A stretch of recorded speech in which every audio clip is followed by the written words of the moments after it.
don't need a return ticket where you're going. This is a one-way journey. Straight down!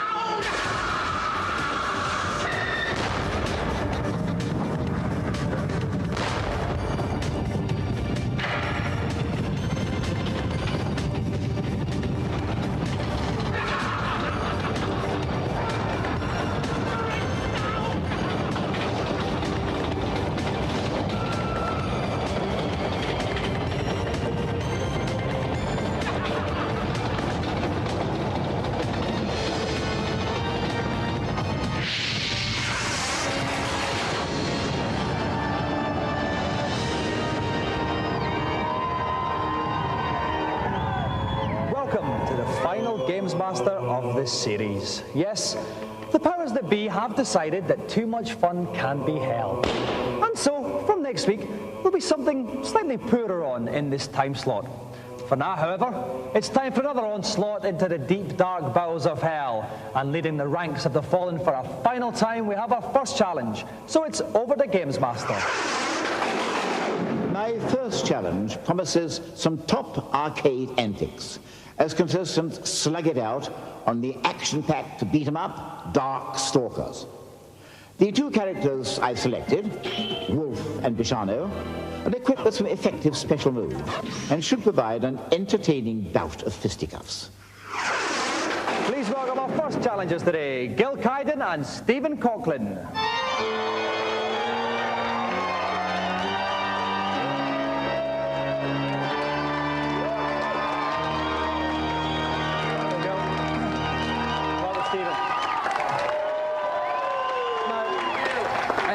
Gil, what kind of music are you into? Heavy metal. Heavy metal. Let's talk about hair and heavy metal, because they're very hirsute fellows, all these guys. What's your favourite heavy metal hairstyle? No hair. No hair? Yeah, that's the best. Who's got no hair in heavy metal? Scott Ian's from Anthrax. Right. And you're into the no hair thing. You don't like all the ringlets and stuff like that. All right, that's fine. We're happy with that. Now, Stephen, you want to be an actor? Yeah, trying to. Yeah. Go on then, do some acting. Blank. That's very good, though. I like that. That was acting a blank. And what kind of roles, though, would you like to do? Serious roles, comedy roles, cheese roles? Action roles. Action roles. Action roles. Better Sylvester Stallone? Schwarzenegger. Schwarzenegger. Well, I can see it. I can see it, the likeness. Okay. All right, then. While we talk more about acting and the state of ringlets in heavy metal, we'll go to today's news. First, news of a new system aiming to make record stores a thing of the past, the digital jukebox. Choose the single you want on your PC, and about 10 minutes later it'll come via the phone lines onto your hard drive, ready to be played as many times as you can bear. The system can store up to 400,000 songs, and it's hoped that it'll cost as little as 40 pence a single, and with unsigned band tracks available free.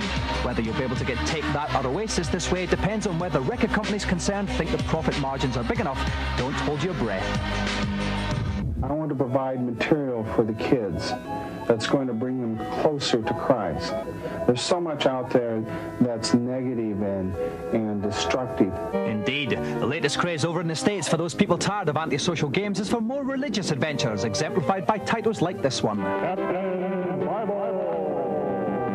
Or Defender of the Faith, in which you play the youthful King David and have to prove your mettle by, amongst other things, slaying Goliath. And, of course, if religious games are big in the States, it won't be long before they'll be over here too. And finally, the big film hitting cinemas this week is the futuristic space adventure Stargate. And for the first time, those that like it can buy a CD-ROM about its making. For 30 quid, you can wander around computer-generated versions of the set, find out how the special effects were made, and even decide which questions to put to stars like Kurt Russell, such as, Kurt, why the cack hair? Answer, it goes with the film. Right, what's the time? Oh, it's Hanky's on the head time. It means it's Dave Perry. Dave, where does the bandana sleep at night? The bandana sleeps just beside my bed. It's got its own little closet room. It's got a television in there. I look after it. I look after my bandanas. Okay, and special moves, Dave, once more, please. Well, John Tulbane is a wolf, and Gil will be playing as him. He has a fireball move. He also has a howling at the moon wolf move, which acts like a dragon punch as he leaps upwards. And then Bishamu is a samurai, and he tends to use his sword. He can throw that, or he can slice in a very wide arc around himself. Okay, best of luck to both our competitors. Gil and Steve, let the fight begin. Okay, we can see Gil is playing John Tobin, who's the wolf on the left, and Steve is Bishamu, who's the samurai guy Doom and the Go Red, you're completely dead. Pretty evenly matched so far, then. It's pretty evenly matched so far, yes it is. The two energy bars that this game has, which are special, are at the bottom, the special bars. Now, the higher they are, the more powerful the moves that fighter can pull off. But at the moment, the energy bars are very low for Fisherman. And John Talbot. Oh dear, John Talbot takes the first one, but Ready. Collapses. 1-0 to Gill.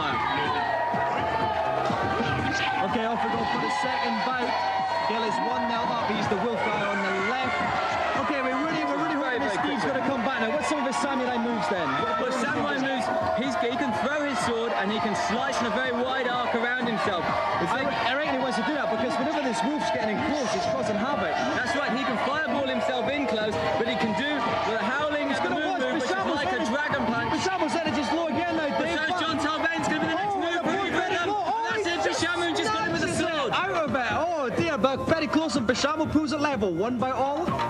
And we go into the third and final bout. We've had some very close and even matches in this series, haven't we? We certainly have. With a lot of comebacks. And that's the fireball move from John Talbain. He doesn't just fire a fireball, he actually turns himself into one and shoots across the screen at the Shaman. You can see Little Dog in the background getting a bit carried away by all as well. Little Dog's getting a bit upset by the fact that Jay Talbain is taking a bit of a beating at the moment. A couple of heroes kids in the neck. That's why they're watching this. You think a mother and father would have them in out the streets when this kind of thing's going on? Well, there we go. That's it. Bishaman's down. Bishamo down. John Talbot wins. Gill is the winner.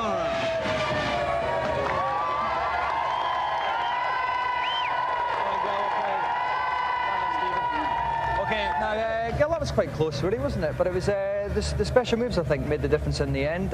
Give us your opinion of the fight. It's a good fight. That's one heck of an opinion there, Gill, eh? Yeah. Yeah. I was the best, so I won. You were? Yeah.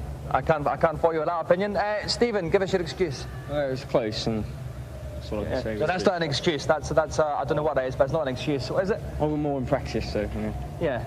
Oh well, that's all right then, Stephen, because you were more in practice, but Gill gets the joystick, and you're happier that way. Yeah. Okay, and with that, let's present Gill with the Gamesmaster Golden Joystick.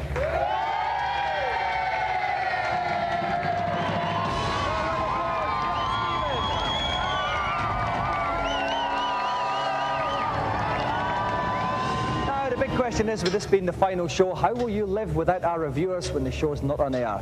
Well, that's not really my problem, is it? Let's find out their final opinions. Get on your bike, as some bloke once said, so saddle up with Cheeky Norm for a dose of Road Rash 3.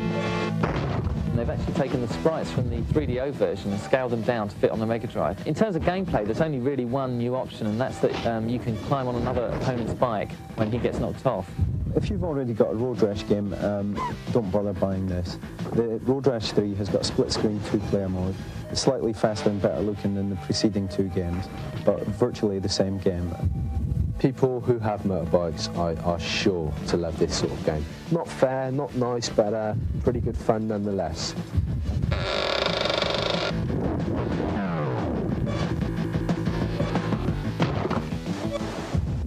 I'm sure I'm not the only one whose pants have been pooed waiting for LucasArts' Star Wars shoot 'em up, but has Dark Forces been worth the wait?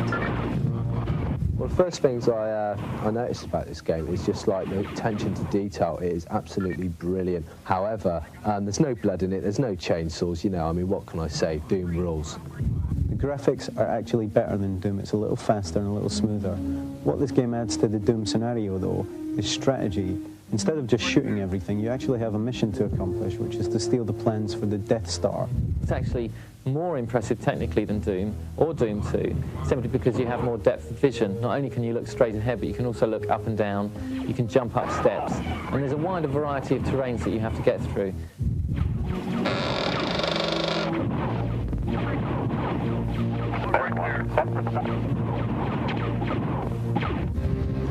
It certainly looks different, but is Uni-Racer's original and addictive, or just plain silly, childish and immature?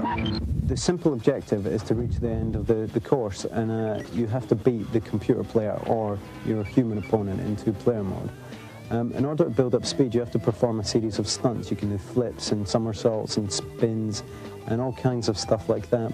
I found it quite simply one of the best 2-player games I've found in ages. It's totally addictive, You learn as you go, and as you find new tricks and new somersaults to do, it becomes even more compelling. You're just trying to race each other to the end, and you might just get pipped to the post, and it's really annoying, especially when someone who you can beat just pips you with like a little extra move. It's pretty annoying, but great fun.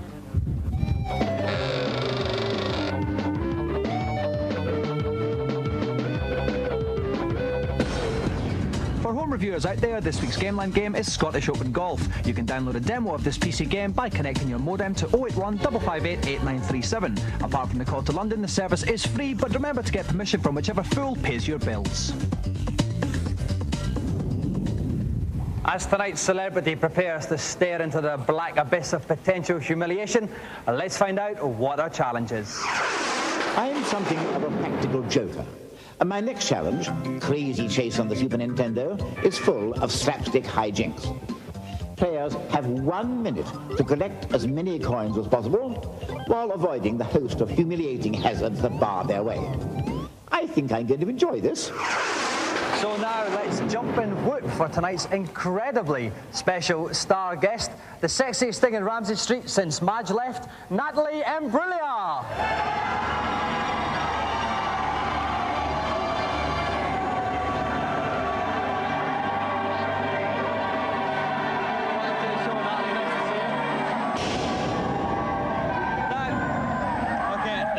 They're very excited there. That was very coquettish there. Little coquettish wave. Natalie, I want to talk about the pressures of being a sex symbol. Oh gosh, I don't think of myself as a sex symbol. No, I was talking about me. Oh, sorry.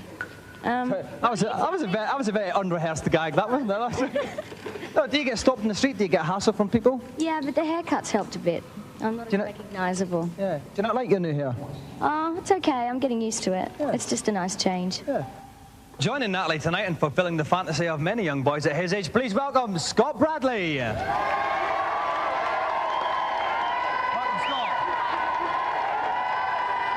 Scott. Okay. Scott, why are you blushing? Well, Listen, Scott, I know you're from Milton Keynes, aren't you, Scott? Yeah, that's right. Actually, it's not quite Milton Keynes. It's more near Newport Pagnell, a little village called Stoke-on-Ton. Right. Does that make a difference? No. If you had to explain to Natalie what makes Milton Keynes such a great place to live, how would you do it? It's because I live there, basically. So you got to run it. That sounds fair enough. And while we ruminate on the stories behind other sad British towns, we'll go to a commercial break.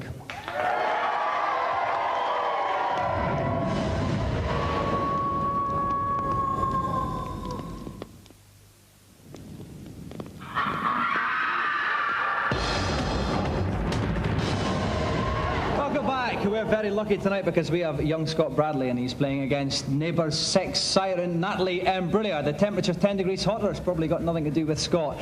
First in the queue to join me tonight was Steve Merritt, surprisingly enough, from Machines. Hello, Steve. Hey, Dom. Steve, which one of the neighbours' girlies do you fancy the most? Well, Paul Robinson's always been my hero, so like him, I'm going to have the twins. Twins? Hopefully they'll get time off from the shampoo commercials. At least they've got clean hair.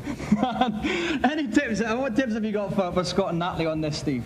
Basically, to make the clown run faster, pull the joypad down. That way you're going to get the chance to collect more objects faster. I mean, bumping into things is going to be hazardous, but if you've got the speed, I reckon you'll crack it. Okay, both Natalie and Scott have 1 minute to collect as many coins as they can. Scott's going first. Best of luck, Scott. Let your challenge begin. Okay, off he goes. Okay, he's got the first coin there, Steve. He's just popped a balloon in. Balloons often have coins in them. You've got to watch out for the log. Everything in this game is hazardous. Everything is out to get you. There are nails, there's water, there's some more logs. So just basically avoid everything apart from the little rings. Okay, so there's comedy banana skins. He's had 20 seconds and he's got six coins. That's right. Could there be one in this balloon? What does that do? Nothing really for Apple. No, absolutely nothing. There's another coin. He's got 7 coins. 30 seconds. Halfway through the time. To make it across the bridge. Oh no! What a basic mistake. It's a wet clown situation. So much time. Shakes a little water off. Off he goes again. Now this is difficult. He's got to jump this. Oh, he missed the spikes. Oh, nasty bit of chipping there. He's missed another balloon. He's missing a lot of bonuses. 10 seconds left. Oh, he's been blown up. It's all gone wrong for Scott. Maybe he's been intimidated by the closeness of Natalie. I would be. Oh dear, he's getting a bit of a blow now. He's on a different track now. 1 second left. He's out of time. That's it. It's all over. Stop the game. Stop the game.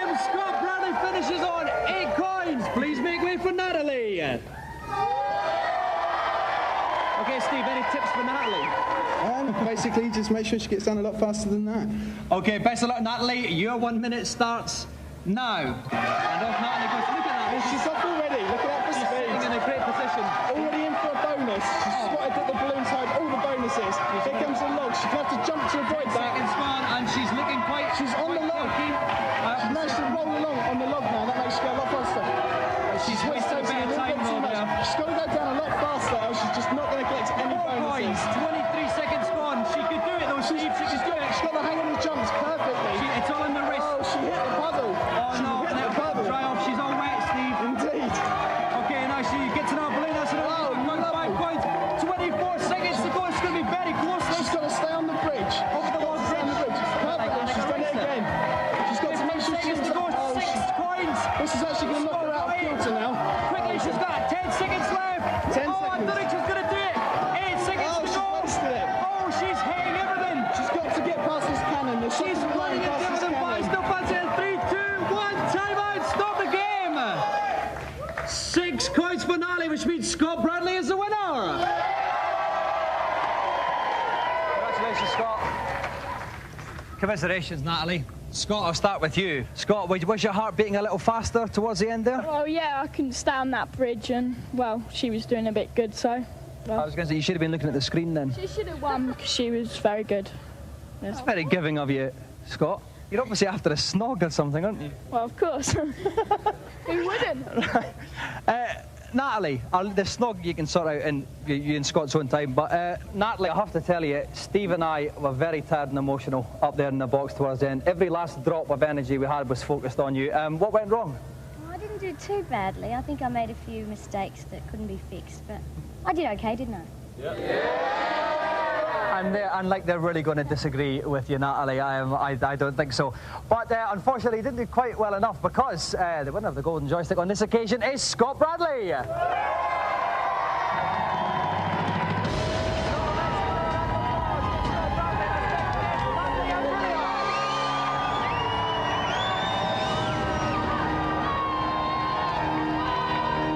Right, and now it's time for Gamesmaster's font of knowledge to spray forth in liberal doses as we all splash around in the consultation zone. Hello, and welcome to what, for me, is a very sad, sad moment. The consultation zone. Gamesmaster, I love all the levels on Zero Squirrel, but is there any way of getting straight to them? Where there's a will, there's a way. Pause the game and enter this code. A-C-R-A-B. You'll receive a gold American Express card accepted in every single one of the 0 levels. That should keep you in credit. Thanks a lot, Gamesmaster. That will do nicely. Next, please. Gamesmaster, on King of Fighters 94, I keep on getting beaten up. Give us a hand. When you've been beaten up on this beat-em-up so much that your character becomes stunned, push B and C together, and you'll find a healthy teammate will come to your rescue, giving you valuable time to recover. Thanks, Gamesmaster. I'll have the very last one, please, and not a minute too soon. I think I've seen all the levels on Probotector on the Mega Drive. Can this be so? Well, I just may know of a little secret tranny to poke your nose into. On the level where you're being attacked by the bikers, you will come to a wall with writing on it. Most people shoot the doors here. Don't. Jump above the door and climb the wall, and you'll reach a guard with a question for you. Accept his invitation, and you will find yourself in a hidden arena with some extremely difficult bosses to battle with. You're on your own now. Thanks, Gamesmaster. You've been a real help. Well, that's it for me and the consultation zone, at least for now. I'm sure there are a million other little queries out there, and I'd love to see them all, maybe next time. Ta-ta.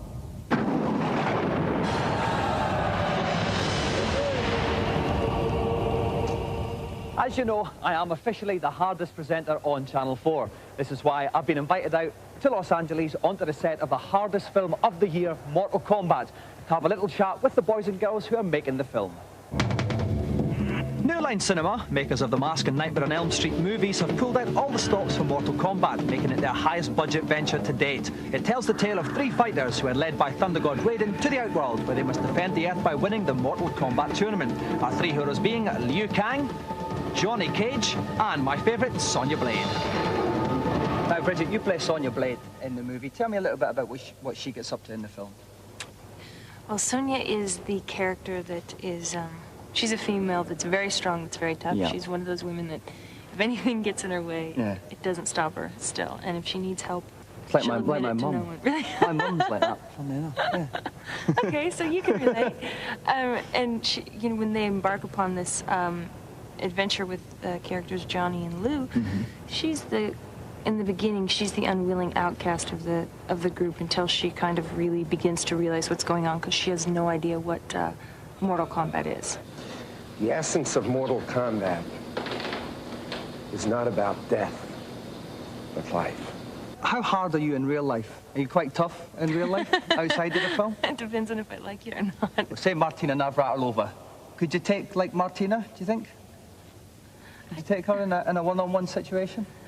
Okay, the better question would be who couldn't I take? Okay. The only genuine martial arts expert in the film is Robin Shue, who plays General Top Rope Liu Kang.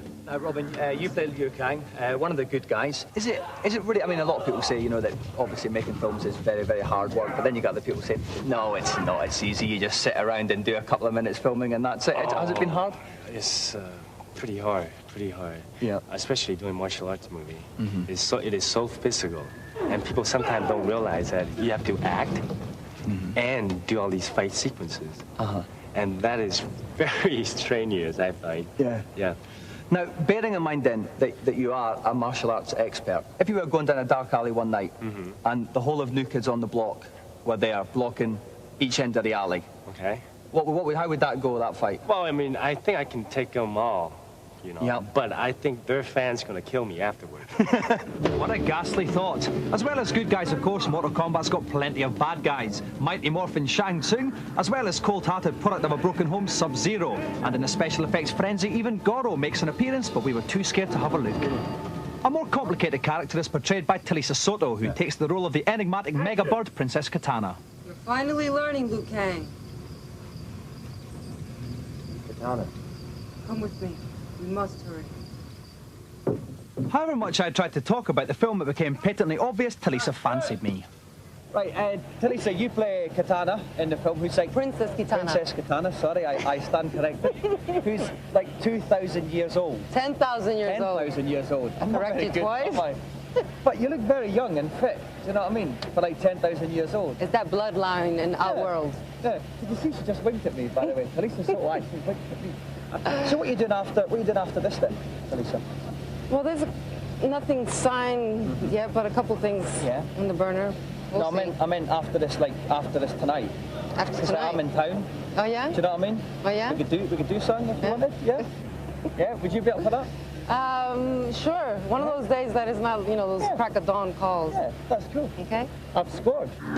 The film, released later this year, will have a PG-13 rating, so don't expect the gore of the game. But with tons of suspense, action and special effects ahoy, it will be equally groovy. Well, sadly, that's it for another series of Gamesmaster. Over the past 18 weeks, we've laughed, we've cried, but most importantly, we've upset a lot of old people. We're off now to do something nice. Goodbye, boys and girls. We'll meet again, don't know where, don't know when, but I know we'll meet again some sunny day. Actually, that's not quite it, because late this Friday night at 12:35, you'll be able to see the infamous Gamesmaster Gore Special, a show so thoroughly reprehensible, Channel 4 refused to let us show it any earlier.